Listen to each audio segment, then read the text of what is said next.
जी के गुरु जी अड्डा के यूट्यूब प्लेटफॉर्म पे मैं शैलेश आप सभी का हार्दिक स्वागत करता हूं। UP TET SST paper two practice set 2। आज हम लोग देखेंगे पाषाण कालीन संस्कृतियां। टॉप 50 क्वेश्चन हैं। अगर आप इस क्वेश्चन को अच्छे से कर लेंगे तो पेपर में आपके सारे क्वेश्चन इस टॉपिक से यहीं से बन जाएंगे। सारा क्वेश्चन हमने इसमें रखा हुआ है। हमने आंसर भी इसमें टिक कर दिया है ताकि जब भी आपको इसका पीडीएफ दिया जाए तो आपको पढ़ने में किसी प्रकार की कोई दिक्कत ना हो। चलिए चलते हैं पहले क्वेश्चन पर।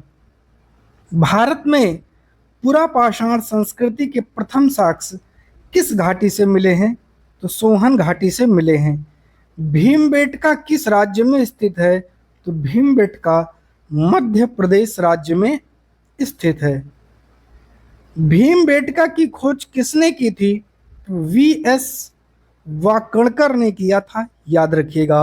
और पुरापाषाण काल के मानव का प्रमुख व्यवसाय क्या था? तो शिकार एवं भोजन था। मानव द्वारा आग का सर्वप्रथम प्रयोग किस काल में हुआ? पुरापाषाण काल। इसमें और डिटेल जानना है तो उच्च पुरापाषाण काल, ये याद रख लीजिएगा, ठीक है। उच्च पुरा पाषाण काल में। मध्य पाषाण के जो मध्य पाषाण काल के उपकरण हैं इनको माइक्रोलिथ कहा जाता है, याद रखिएगा। माइक्रोलिथ सामान्यतः कितने आकार के होते थे? तो 1 से 5 सेंटीमीटर के होते थे। नवपाषाण काल की सबसे महत्वपूर्ण उपलब्धि क्या थी? कृषि का विकास, याद रखिएगा, बहुत इंपॉर्टेंट है। मानव ने स्थायी निवास कब प्रारंभ किया? नवपाषाण युग से। क्यों? अब ये क्यों का भी उत्तर जान लो। क्योंकि भाई सिंपल सी बात है, अगर कोई व्यक्ति कृषि कर रहा है तो कृषि करने के लिए कम से कम 3 से 4 माह का समय लगेगा उसकी देखभाल करने के लिए, और उसकी देखभाल करने के लिए वहां पे उसको रुकना पड़ेगा। इसीलिए पहिए का आविष्कार किस काल में हुआ? तो नवपाषाण काल में हुआ था। भारत का सबसे प्रसिद्ध नवपाषाण स्थल बुर्ज होम जम्मू कश्मीर में है। और गड्ढा निवास पिट ड्वेलिंग का जो साक्ष्य है बुर्ज होम से मिला है। इसे गर्तावास भी कहते हैं। चिरांद किस राज्य में स्थित है? चिरांद बिहार में स्थित है। और मेहरगढ़ वर्तमान में किस देश में है?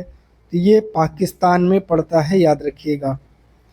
मानव द्वारा पालतू बनाया गया पहला पशु कौन सा था? तो कुत्ता। कहीं कहीं लिखा रहता है कुत्ते का जंगली पूर्वज, तो ये भी याद रखिएगा, ठीक है। जो कुत्ता है इसका जंगली जो पूर्वज था। नवपाषाण काल के औजार कैसे होते थे? तो ये पालिशदार होते थे, इन पे पालिश लगी होती थी। पुरा पाषाण काल को किस नाम से जाना जाता है? तो पुराना पाषाण युग, या इसको 3 कैटेगरी में डिवाइड भी किया गया है, निम्न, मध्य और उच्च। ये भी आपको याद रखना है। नवपाषाण काल को नया पाषाण युग के नाम से भी जाना जाता है। मध्य पाषाण काल किसके बीच का संक्रमण काल है? तो ये पुरा पाषाण काल और नवपाषाण काल के बीच का संक्रमण काल है, क्योंकि इसकी जो खोज हुई है ये खोज बाद में हुई है, ये याद रखिएगा, इसकी खोज बाद में हुई है। शैल चित्रों के लिए विश्व प्रसिद्ध स्थल कौन सा है? भीमबेटका।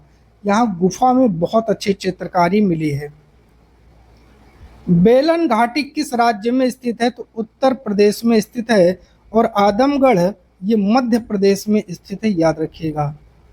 बागोर किस राज्य का प्रमुख मध्य पाषाण काल स्थल है? तो बागोर राजस्थान का है। एक है बाघोर, ये भी याद रखिएगा, बाघोर ये एमपी में है, याद रखिएगा, बाघोर, ठीक है। और ये मध्य पाषाण काल का सबसे बड़ा स्थल भी है, ठीक है, सबसे बड़ा स्थल भी है। लंघनाच किस राज्य में स्थित है? तो लंघनाच गुजरात में स्थित है। नवपाषाण काल में मनुष्य ने कौन सी फसल की खेती प्रारंभ की? तो गेहूं की खेती प्रारंभ की थी। पाषाणकालीन संस्कृति का संबंध मुख्यतः किस आधार पर होता है? पुरातात्विक अवशेष के आधार पर होता है। और हैंडेक्स किस काल का उपकरण था? तो ये पुरापाषाण काल का उपकरण था। किसने खोजा था हेंडेक्स को? कार्लाइल ने खोजा था, याद रखिएगा। कहाँ से खोजा था? अतिरंपकम से खोजा था, चेन्नई के पास है, याद रखिएगा। सेल्ट किस काल का मुख्य उपकरण है? नवपाषाण काल का मुख्य उपकरण है। नवपाषाण काल में किस कला का विकास हुआ? कुम्हारगिरी का विकास हुआ। मानव ने अनाज संग्रह किस काल में सीखा? तो नवपाषाण काल में सीखा। पूरा पाषाण काल मानव जो मुख्यतः है वो कहाँ रहता था? तो वो गुफाओं और कंदराओं में रहता था। पूरा पाषाण मानव का जो वस्त्र है वो पशुओं की खाल से बनता था, याद रखिएगा। नवपाषाण काल क्रांति शब्द किससे संबंधित है? तो कृषि के विकास से संबंधित है। और पशुपालन का प्रारंभ किस काल में हुआ? तो नवपाषाण काल में हुआ, याद रखिएगा। भारत का कौन सा स्थल नवपाषाण संस्कृति का प्रमुख केंद्र है? तो वो बुर्ज हुम है। और नर्मदा घाटी किसके लिए प्रसिद्ध है? तो मानव जीवाश्म के लिए प्रसिद्ध है। मानव का सबसे पुराना उपकरण किस पदार्थ का था? तो पत्थर का था, याद रख लीजिएगा। भोजन उत्पादक अर्थव्यवस्था किस काल से शुरू हुई? तो नवपाषाण काल से। घुमंतु जीवन का अंत किस काल में हुआ? तो नवपाषाण काल में हुआ। खेती हुई, मानव स्थिर रहने लगा। भीमबेटका के शैल चित्र किस विषय से संबंधित है? तो शिकार का दृश्य इसमें दर्शाया गया है, याद रखिएगा। और पूरा पाषाण काल का प्रमुख हथियार भाला माना जाता था। नवपाषाण काल में किस प्रकार के घर बनते थे? तो झोपड़ियां बनाई जाती थी, याद रखिएगा। मध्य पाषाण काल में मानव की अर्थव्यवस्था संग्रहण आधारित थी, याद रखिएगा। गुफकराल किस राज्य में स्थित है? तो जम्मू कश्मीर में है। और दक्षिण भारत का प्रसिद्ध नवपाषाण स्थल कौन सा है? ब्रह्मगिरी है, याद रखिएगा।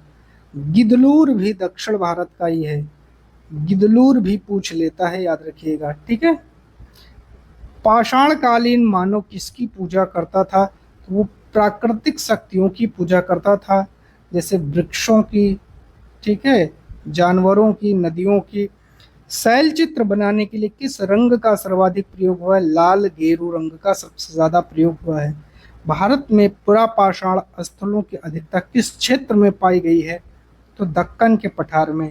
दक्कन का पठार कहाँ है? ये है आपका भारत का मैप, और ये वाला हिस्सा है आपका दक्कन का पठार। यही है आपका दक्कन का पठार। सराय नहरराय किस राज्य में स्थित है? उत्तर प्रदेश में। उत्तर प्रदेश में कहाँ है? प्रतापगढ़ में, ठीक है।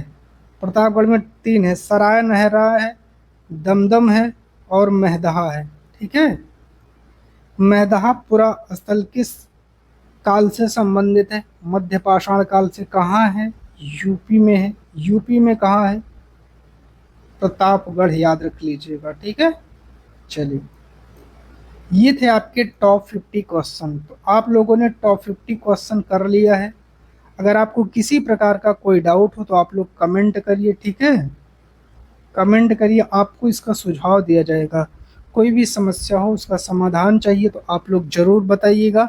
बाकी सेशन कैसा लगा कमेंट करके ज़रूर बताइएगा। वीडियो को लाइक और शेयर जरूर करिएगा। बहुत बहुत धन्यवाद।